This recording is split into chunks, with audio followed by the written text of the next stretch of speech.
Hello， 大家好，我是璇璇。今天这集没有教学，也没有比赛，单纯想跟大家聊聊我为什么会打 NT 胶皮。我曾经也认真的想过，这真的适合我吗？内心也挣扎过一段时间。那开始之前，别忘记按赞订阅，距离1万订阅就差一点了。那我们开始吧。心を燃やせ、限界を超えろ。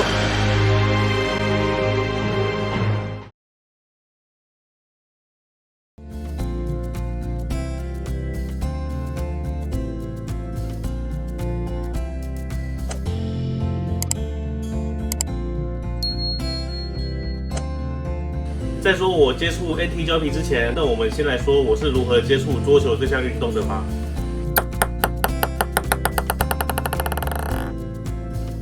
我大一的时候刚好是体育股长，这个时候刚好有桌球的新生杯跟羽球的新生杯。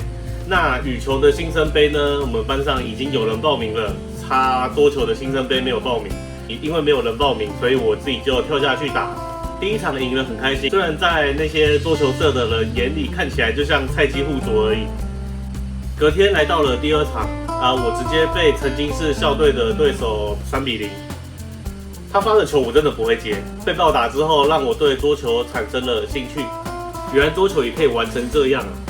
我那时候天真的想，如果我好好练习桌球的话，或许有天就能赢他了。之后我就从排球社跳槽去桌球社，开始我的桌球之路。桌球社的学长都很好，唯一的缺点就是没有学姐。那时候我在社团几乎是疯了似的，每天都在打球。由于大学上课的内容我在高中的时候就会了，所以我也是很常翘课去打球，慢慢的越来越喜欢打桌球了。同时也有一个同级的女生跟我一样爱打桌球，而且还是拿中职，很罕见。我们就几乎天天约，打了1个学期后，也慢慢的被社团老师看到，也在社团成员的帮助下，成功的进入了校队，陪他们一起练习。但练习了一段时间，一直没掌握好拉球这项技术。老师也跟我说，如果还不进步的话，要让我先回社团继续练。当然，我也是透过努力的翘课，不对，努力练球。我还特别去买了一块挡球板放社团，即使刚好没人，我也能自己练。最后呢，就是成功的留在了校队。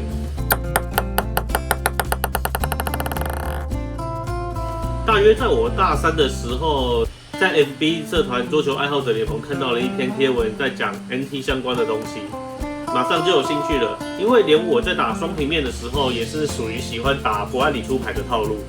我马上去虾皮买了一张804仿图来玩，同时也会上网看一些 NT 的教学。那个时候是看 WRM， 也就是 Gucci 他们的频道，他们那个时候常常会 po 一些 NT 的教学、NT 的打法。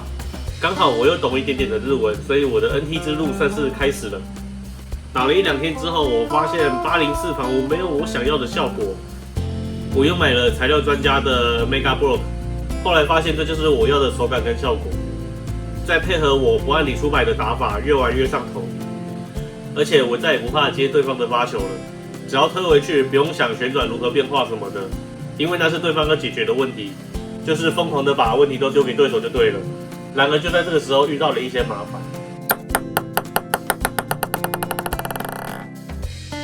球队的队长也换了几次，刚好这次的队长是属于很厉害也很正规的队长，他比较不看好我这个旁门左道，也会拖累其他成员练球，因为他们不太会接 NT 的球，甚至还有在练球的时候直接跟我说你不想练就离开。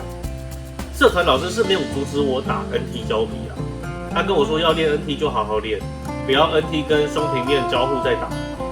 最后为了球队，我还是选择妥协，直到我毕业就再也没有打 NT 了。毕业后打工等当兵，退伍后去全家超商做店长，做了2年，大约有3-4年没有打球了。当我重新拿起球拍的时候，我想已经没有人可以阻止我打 NT 了。在积分赛场上，很多人因为对 NT 的不熟，让我有很大的优势，但是很快也被一些高积分的人打脸。我当初就是太依赖 NT 的效果，导致其他的技术退步的蛮严重的，当然跟很久没打球也有关系，所以我才真的开始去钻研 NT 的技术跟皮的特性，以及可行的组合套路。研究后就发现，你想要使用 NT 很容易，想要入手 NT 很容易，要学的经真的比平面还要困难。以前认为不用判断旋转，实际上真的大错特错。如果要牵制对手去找机会进攻的话，反而更要了解旋转的变化，要多想好几步。